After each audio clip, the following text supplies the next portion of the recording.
Hey, good, thanks. How are you doing? Yeah, good. How are you coping in quarantine and being in lockdown and, not having that freedom of travel anymore? Not bad. I mean, I think we're in our fourth week now. So, first few weeks it took a little while to adjust. Just kind of, it was all a bit strange, really, wasn't it? Not really knowing Yeah. and worrying about what could happen and the future of the tour and worried about friends and family and stuff. And but now I feel better, sort of settled into more of a routine. And I think that definitely helps. I think squash players are used to having their routine, Yeah. training and all that sort of stuff. So I've definitely, done that a bit better the last few weeks, and that's definitely helped. So it just feels like it's a bit more normal now, which is good. That's good. So, yeah, obviously you had your injury, so how has that been recovering in the So process? I injured my ankle in the nationals in February. So I missed a couple of tournaments since then. I had an initial month of not really knowing too much about what it was, and then I saw an ankle specialist, and he advised me what the issue was. So I ended up having a month in a boot. So that sort of linked in with when lockdown started. So that was challenging initially. Couldn't really get out for walks and stuff. I'm out of the boot now, so that's really nice. So I can go for walks and get my exercise outside. And started going back on the bike. I can train I've got some weights and stuff at home, and I've got a turbo bike, so that's good. I'm doing my 2 sessions still, and trying to stretch more and do yoga every day. So just trying to add a few different bits in as well. Really, you just got to adapt really to the situation, I think. Okay, cool. So I'm here today to talk to you about your squash career from a junior to where you are now, and how that journey has been for you. When you look back at your time as a junior, what aspects do you prefer the most? Really enjoyed my junior career. So I used to play tournaments sort of every weekend. My parents would always take me to all the tournaments. And it was a busy schedule with the junior, but I really enjoyed it. I got to hang out with the friends at the tournaments and stuff, and there was always a good group in my age group. So it was always fun as well as obviously competing and wanting to do well. It was always a good really enjoyed those weekends. And then I was lucky enough to be involved with Dingan setup as well as a junior. So could go on sort of national squads and trips like that, junior Europeans and championships and tournaments like that. So that was always we had some great times on those junior tournaments. Got into trouble a few times. Won't go into any of those stories, but it was always always really good fun. Oh, why not? Why not? Nah, I can't probably. Anyone listening will know a few. They're they've been in the same age group, but they were really fun times. And as I say, we had a great group of people that we used to hang out with. So it was always really good times. At what age did you start entering tournaments? So I started when I was 5. My brother played, so that got me into the sport. And then I probably played my first tournament at, I think it was 9. I played the national championships and managed to win the under 12s at that age. So so I was all right from that age, which was good. And then throughout my junior career, I was sort of 1 or 2 in the age groups as it went up. So it was always my main sport. I played lots of other sports though at school, football, netball, hockey, and I think that helped. I think it's good at that age to not just play one sport, but to try different sports. And squash was my number one sport. And I realised that I finished my A levels at 18, and I realised that I knew before that, but I wanted to go full time, so I went professional at 18. How many hours were you playing squash? As a junior, As a junior, yeah. Yeah, I'd always go after school, I think, to the club. Whenever I was back home from school, my parents would take me to the squash club, so I'd probably play a couple of hours, and I'd always play the tournaments and stuff at the weekend. Probably, I suppose at that age, probably just once a day, and as I say, I was doing other activities at school and PE and stuff, and which I really enjoyed. But I can't even remember if I was going to the gym or not. I mean, I think times have changed now that if you're younger, you probably would do a bit more gym work or start incorporating a bit more weights at an earlier age. But I think I was mainly on court quite a lot. When did you realise you were really talented at the sport? What age did you start thinking, I'm entering tournaments, I'm doing well? Yeah, probably sort of, 15, 16. I thought I could maybe make a career out of squash. Yeah, as I say, I was sort of the top two in the age group, as the age groups went up. And yeah, part of the England squad. So yeah, I definitely had a lot of support behind me, and spoke to my parents about it, and yeah, they were keen for me to go full time. So yeah, it was a sort of an easy decision really, which was good. The Egyptians are doing quite well at squash, and Yeah. and so are the English, but the Egyptians always seem to have this edge. So if you took two juniors with the same talent and based one in Egypt and one in the UK, do you think one would get further than the other with their career? And which one would they be? Yeah, yeah. I mean, it's kind of hard to say, really. Obviously, as you say, the Egyptians are, you know, probably after England, the top nation. It's hard to say. I mean, I think when I grew up, a lot of training was based on sort of hitting a good length, and length game a lot of the time, and that sort of training. So I think now being aware of that and how the Egyptians play and the style of the game, and not just the Egyptians, but the sort of the low tin and the scoring has all changed how you probably would train. Definitely playing more and incorporating more shots and taking the ball in early and attacking the ball, I think would definitely be. Yeah, so it's kind of hard to say which country, but yeah, I definitely, if I was in either country, I would definitely have a idea on how I'd want to train someone, or that sort of thing really. Who would be the best player you would play as a junior? Yeah, as a junior, I was always faced with Omnaya El Kawi, who was one of the Egyptian girls, and we played a lot in the British Open finals, and I think she beat me every time. So yeah, I had a tough introduction to the style of playing an Egyptian, and yeah, she was brilliant, like great shot maker. She read the ball really early, and she went full time, and she got to, I think she was top 5 in the world. So yeah, she was a very talented player, and yeah, I experienced the skill of that at a very early age. So it was good, a good learning curve. But yeah, I definitely didn't beat her as a junior, which was annoying. But I think I got my revenge a couple of times as a senior. But yeah, she was always very difficult to play. Has there been other players that have made it to the top now that you played as a junior? Yeah, so in my age group, well, Nicole, she was a year ahead. Nicole David, obviously. Jenny Duncalf, she was, my age group, but yes, one year ahead. Laura Massaro, Sarah Kipax, they were all in my age group. And then some of the boys, Darryl Selby, Pete Barker, James Wilstrop, Nick. So yeah, I was in a good group. It was a good era of nice, not bad people to be training with, and aspiring to be. So yeah, I was very lucky, really. As a junior, who was your nemesis? I mean, I always had big battles with Laura Massaro. So yeah, we were backwards and forwards quite a lot in juniors.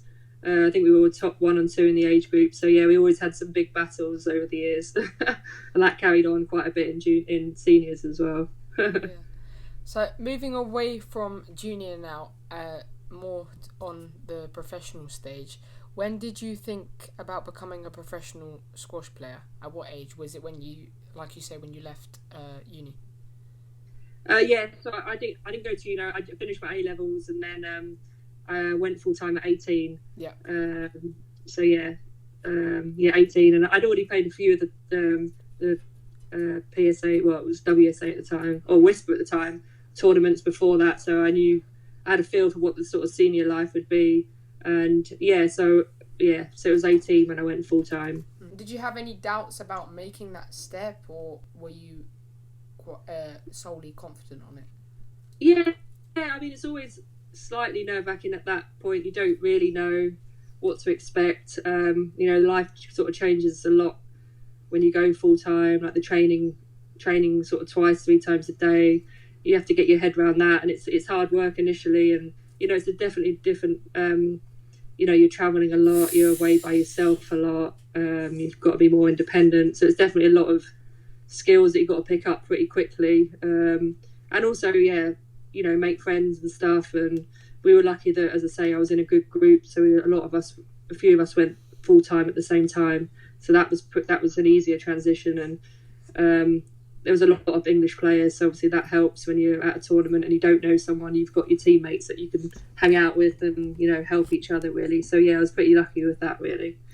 That's good then. So did you have your friends at A level who were moving on a similar path as you in the squash world, or did you really start making those squash friends along the way? Yeah, so my friends at my school they weren't squash players. They were just my school friends really. So it was only when I was at tournaments and I made friends there and stuff. Like mainly with Jenny Towncalf, we went. She was a year ahead of me, but she went sort of full time a year before me. So it was good to chat with her and get some advice and help each other really. So that was pretty cool. And I think I was lucky as well. I had the support of England Squash, so they took us to some tournaments as groups and stuff, as a squad. So that definitely helped as well. And it was just things like that which makes the transition a bit easier rather than doing it all by yourself and thinking, oh God, this is a big scary world out here. Who was your coach at the time? Paul Carter. So he was my coach. I started having coaching with the Carts at 12. And he's still my coach now, or one of my coaches. I see someone else as well, but so I grew up with him, and he helped me as well through that transition, and definitely made it easier for me. So what has been the biggest high in your career so far? I would say probably any time I represented England at European teams, World Team Championships and Commonwealth Games. I think definitely my biggest achievements. Not that I got a couple of medals at the Commonwealth, but it was more just the experience of the trip. We have a great team, and those trips are the ones that when I retire I'll look back on, and they're the memorable ones and the ones that you'll be like, oh, do you remember that? And just fun times really. I think they're the ones that you laugh about it. That's the thing. And I think those, that's the group, you keep in contact with them even when you stop playing. And some of my closest friends are from squash and playing in the teams and stuff. So they're the best. They're definitely the ones that stick out in my mind. Yeah. What's been the hardest physical squash match so far in your career? I played my teammate and good friend Vicky Lust, and we had a right battle. It was like I think I won 15-13 in the fifth, but because of the altitude and everything, we were just it was just horrible. Just struggling to breathe. His body felt just awful. And then the next day, starting to pop. It's starting to pop on court. I know. So that was a match I always remember thinking, like, the next day we both messaged each other going, oh, how are you feeling? And she was like, oh, I'm knackered. I was like, me too. But then I had to go and play Nicole the next day, so that was a bit of a struggle. Mentally, what's been the hardest squash match? That's a tough question, I suppose the mental ones is when if you come off a good win or something, or it's definitely trying to back up that next day and almost just forget that you've had a good win, and it's just it's just another match that you've got to play. Also, it's if you're feeling tired or if you had a hard match, they're the ones where you've got to get out of your head that you're feeling tired, or once you get into the game you feel fine, but it's that initial feeling of when you're warming up and you feel like your body's not going to last the game, and then you're like, actually no, I'm fine. So they're the ones where you just got to really mentally push on and tell yourself that all the training that you've done over the years comes into play, and you'll be fine once you get going. Don't be too hard on yourself. Yeah, exactly. What do you do in preparation for a match to really get you in the zone? Yeah, so on a normal match day, I'll have a practice. If my match is at 5 p.m, I'll have a practice in the morning, do some stretching. Generally, just try and chill out and not think about it too much. I'm not someone that wants to be stressing about it all day. Otherwise, by the time I get to my match, I'll be just a nervous wreck, or all the energy that you've used on thinking about it. So I'll just try and relax in the day. I don't know, watch some programs, try and do something to take my mind off it. And then just an hour before my match, start thinking about it more. Start my warm up, and generally just try and have a relaxed day and not stress too much really. In a match, depending on who you're playing, what type of things do you try and focus on? For example, if you were playing Laura Mazzaro, what type of things would you try and focus on in that match to really get past her in terms of quality of squash? Yeah, I mean, so I'd have my game plan going into it. I'm not someone that likes a sort of massive game plan. I don't like to have too many ideas going around in my head at one point. So whoever I'm playing, I'll, know their strengths and weaknesses and try and, if they're good in a certain area, try and, not put the ball there as much. But half the time I think I play better when I'm just not thinking and I'm just playing my game and trusting in my ability. And, I think that's when I'm playing my best. As soon as I start thinking about, well, we don't put the ball in that area, or don't do this, don't do that, then I'm not playing naturally and in a flow. Whereas I think if I'm just sort of doing what I do, that sometimes helps, I think. After your injury, that must have been tough. So what 3 things have you been trying to focus on? Since my ankle? Since your ankle. And before it also as well, before all of this crazy stuff was going on. What 3 things were you focusing on to really try and improve your game? So a lot of it, I'm trying to just add a bit more variety into my game, trying to mix the pace up, add different shots. My game traditionally has been a lot of hitting hard and trying to attack the ball, but as the game's progressed, you need to add more subtleties in and trying to lift the ball a bit more, use a bit more height. So yeah, that's the key thing I've been trying to do, technically wise and on court, and then off court, just trying to, keep my mobility work going. And like as you get older, it's obviously hard to, recover as quick. So just trying to, add more stretching in and make sure my recovery is good, and just being a bit smarter with my training. And back in the day, I'd train twice a day on court and 4 or 5 days a week, but that doesn't work for me now. I wouldn't be able to. Well, I'd probably do it for a week, but then I'd be broken. So you just get a bit more sensible and smarter in how you train, really. Add in some cardio sessions, bike, running, and definitely yoga and Pilates, and massage as well, which I think makes a big difference. And when this quarantine is over, lockdown is over, and we are allowed to, go back to the PSA and you're allowed to play your tournaments, and what's your goal from there? Are you trying to work into the top 10, or what's your goal? Yeah, definitely. I mean, I'm 15 at the minute. I dropped a couple since being injured and not playing that great. So yeah, definitely. I think once the tour resumes, I've got to give it a good shot to. I'm not 21 anymore. I haven't got that many years left, so I want to make a good crack of it for another year or so, and then definitely achieve getting back into the top 10, which I think I can do. And what is your strongest shot on the squash court? I'd say my forehand volley. That's my favourite shot. It never used to be my strongest. I used to have a really bad technique when I was younger. My forehand was really straight. I had a really straight arm.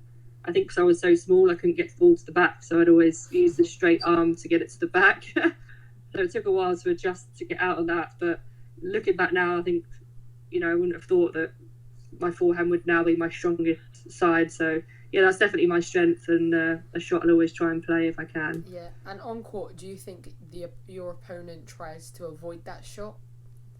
Yeah, that's the annoying thing. Yeah. So you just got to put them back there, don't you? Yeah, my opponents won't try not to put me on my forehand volley, so I've got to try and get them to make them hit it there. But yeah, it's just trying to add different strengths and as well to my games, to add a few more shots on my backhand, so they'll be like, oh well, I can't put it there either. So that's what I'm trying to do. Who's your least favourite player to play on court at the PSA? My least favourite. Well, I mean, the top 2, Raneem and Shabini, are not my least, but they're just the hardest to play. They're just, Sometimes I played Raneem I can't remember when it was, last year sometime, and she was just, just another level, really. Just made me feel like a beginner. So yeah, it's not a nice feeling when you're on there and you're like, oh, you're just hitting winners left, right, and centre, and you're just trying to retrieve the ball. So yeah, they're the ones that I'll be like, oh, you could avoid them in a draw. I bet you're not the only one who feels like that. Yeah. I know. I think most of the tour probably does. So that's probably a good thing. How do you cope with winning and losing now compared to your junior self? Yeah, I mean, I think when I was a junior, I wasn't that great. I was, yeah, smash my racket a bit, sort of naughty stuff like that, which I probably did a couple of times as a senior. I'm not going to lie, but definitely the last few years I've just, well, I hope so. Anyway, actually, there was one time when I did smash my racket, but that was I would not advise that. But yeah, I think you just at the end of the day, as you say, well, it's just a game, really. I know it's my career and stuff, but there's bigger things going on, like what we're dealing with now, rather, that's more important. So I think, when things like this happen, it does put sport and life into perspective, really, and just trying to be grateful, a bit more grateful about, how lucky I am to be doing what, playing squash for a living, and I think that makes it easier, really. I think that goes for a lot of people as well. What's going on around the world has brought a lot of realization to how appreciative you and others, need to be in a way. So definitely, it's almost a blessing in disguise. Yeah, definitely. Yeah. So moving away from you on court at PSA and your professional career now, do you think women face more challenges trying to become a professional? I think you can go professional, like obviously easily as a woman, but there might not be as many sort of, when you're first starting out, there might not be as many sort of sponsorship opportunities. You need to have some support behind you. Like I was lucky, as I say, I had England squash behind me, so I got funding, I got coaching, I got advice and stuff. So that made a massive difference and definitely helped my transition to being a professional. So I think as a young professional, 18 now, you definitely need some support and guidance behind you. But I think the opportunities are definitely there. The game's progressed on to another level, and there's definitely more money available. And with the right advice and coaching and stuff and hard work, there's definitely opportunities for sure. Is the squash equal in your eyes? It's definitely improved massively over the last 4 to 5 years. We've got 6 or 7 World Series tournaments at equal prize money. We had the World Open last year. It was 500,000, so each for men and women. So that's just fantastic, really. And that's what it should be. Like the players deserve that. The players deserve to be paid good money. I mean, I think there still needs to be room for improvement. I think the women need to have more tournaments, definitely at the mid-level, sort of 50k and downwards. There's not that many opportunities. Whereas I think the men do have a few more. So I think that would be my biggest thing, to definitely try and get more tournaments. Obviously, it's very difficult, but there isn't that many opportunities outside of the World Series. We've probably got 3 or 4 other tournaments, really. So there needs to be more at the mid-level. So, a few of the women say, I want to be paid more, and I think it's becoming more of a thing, isn't it, about equality, and women should be getting paid the same. So do you think sorry to interrupt, do you think that squash not becoming an Olympic sport yet has given squash that massive setback? Yeah, I mean, I think it's so hard, isn't it? I think that would definitely transform the sport. It's just opened the door for more sponsorship and opportunities and funding for countries. England squash, we rely on the funding for a lot of the players and the coaches, but not being in the Olympics, we're not one of the main sports that gets the funding, so we kind of have to do make do with what we get. But I mean, that's the biggest thing, and that hopefully one day squash will make the Olympics, as it goes on. Yeah, we'll get there. We'll get there, hopefully. I mean, you've got to be positive, but yeah. Touch wood eventually. Saying that though, on that topic, earlier you mentioned team matches and things like that. Obviously you've played at my club, Surbiton. Yeah. How has that been for you? How have you felt? Have they been supportive? Has it been nice? And how have you also felt being the only woman in the first team in the nationals? Yeah. So my first season obviously at Surbiton, I played I think 3 matches or so, and it was good. It was always good atmosphere, good crowd and stuff, and everyone was obviously it looks like they really love squash at the club, which is great. It's they're the sorts of matches that you you want to go to a match and there could be a good crowd and everyone's appreciative, and it's all a good social, isn't it? So yeah, I mean, I'm not worried about being the only woman there. I mean, I've played in so many team matches over the years where I am the only girl. Like growing up, I played in the men's team, and I was the only girl. So yeah, that's good for me. I get good matches. Like the men's standard in those leagues are really tough. So it's obviously a good level, and really useful to me to play those matches. How, moving back to squash as a whole now for women, how do you feel about not receiving equal pay in different tournaments? Because some it is equal, but some it's not. So how do you feel about that? And what would you change? I mean, I'd say those, most of them, the World Series they're all equal, so that's good. And then there's not really many other tournaments where the men and women play at the same tournaments. So like, I play a 50k in New York, the men are not at that one, same with Cleveland. So there are some different tournaments where we're at, but I mean, gradually you just hope that those tournaments that have been at 50k for a while maybe progress up, or everyone steps up a level and puts more money in. I think that's the way of the game, to get more money in. That's that hopefully that's going to happen. And and as I say, to try and get a few more tournaments at the mid range and lower, really, just to help everyone out. What changes would you make then, if you were in charge? What changes would you make? That's a tough question. I mean, it's so hard, isn't it? You need obviously a good team around you to, it's a lot more sort of social media based now, isn't it? You can see how things are more on Instagram a lot of the time. So it's trying to get, I don't really, you need to get a big sponsor and, get squash really out there. But, everyone's doing amazingly, at the moment doing it. So it's just, I think it's just progressing on and making things bigger and better, and, not stopping, just keep, working hard and, just challenging and just, keep it going, really. So we're going to move away from women's squash now, and we're going to have a quick fire question round, right? So I'm going to give you 5 questions. You can answer yes, no, or no comment, all right? Okay. Cool. So, have you ever thought about becoming a squash coach? Yes-ish. Have you ever had an argument with a PSA player off court?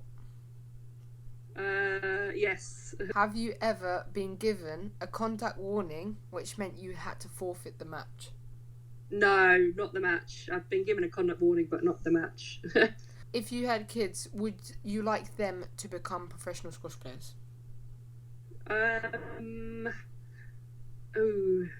I'd like them to play a sport where they can earn millions and then they can look after me. So unless squash, gets more progresses. and more money, then no. Yeah. Golf or tennis or football, that would be ideal. Okay. Yeah. We're going to do a similar thing to the fire questions, but it's going to be based on squash players now. So I'm going to give you 5 squash player names, and you have to give one word to describe them. Yeah. Okay. So, Nora Altaya. Dive. Sarah Jane Perry.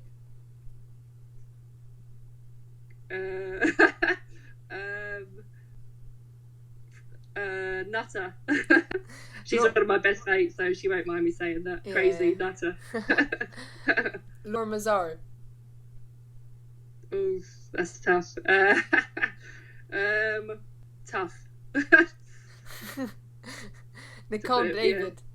Yeah. Relentless. And Camille Serm. Strong. If you could have a chat with junior Alison, what would you say? So your younger self, what would you say? Good question. I would say it goes really quickly.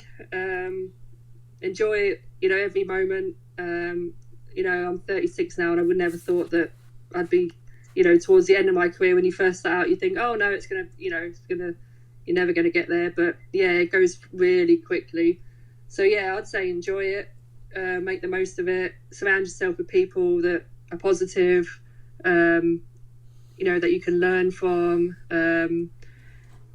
and you want a good environment of people. Anyone that adds negativity to your life, you don't need that. So yeah, I'd say enjoy it and appreciate each moment, because you get so engrossed at the time of, oh no, I'm at my tournament, I must just be focused. But you see in the world as well, so you've got to make the most of that as well. I'm going to talk more about you and your personality now.